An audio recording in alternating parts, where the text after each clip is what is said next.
Well, for more than a century, the fate of two ships lost in the doomed Franklin expedition in 1845 remained an Arctic mystery. Then 2 years ago, HMS Erebus was found, and earlier this month, the wreck of HMS Terror was discovered in Nunavut, a find that altered the history books and the lives of two P.E.I. fishermen who played key roles in the mission. Here's CTV's Cami Kepke with more. History has definitely been rewritten with this find. The HMS Terror has sat here in icy water since 1848.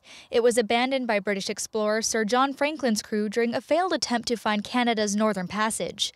The final resting place of the ship was a mystery until earlier this month, when the Arctic Research Foundation discovered her just off of Terror Bay in Nunavut. It's actually extremely good condition. If there's ever going to be a boat raised in the Arctic, this one here, I would say all they have to do is pump the water out of her and she'll float on her own. David and Daniel McIsaac of Richmond P.E.I. have worked with the foundation for several years and were part of the team that discovered the Franklin expedition's flagship Erebus in 2014. The search for HMS Erebus took years before the wreck was found, but the Terror was located just a day after a local hunter gave the crew a tip.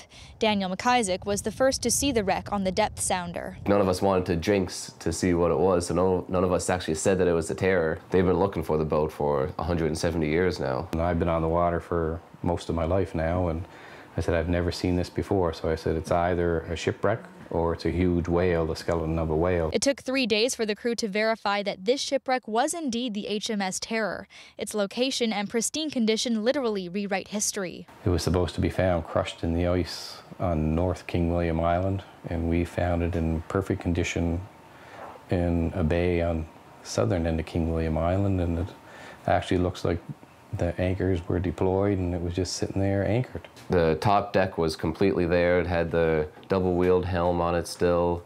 It had the capstan on it still. It had 3 masts. And for the McIsaacs, their expedition hasn't ended. By the end of the week, both father and son will be back in Arctic waters, prepping a new research vessel and waiting for another chance to revisit the once-lost wreck they helped find. Cami Kepke, CTV News, Richmond, P.E.I. It's really a remarkable piece of history, and that local connection as well. What an adventure for those two men. Absolutely, and to be part of history now, the discovery of history. Wow.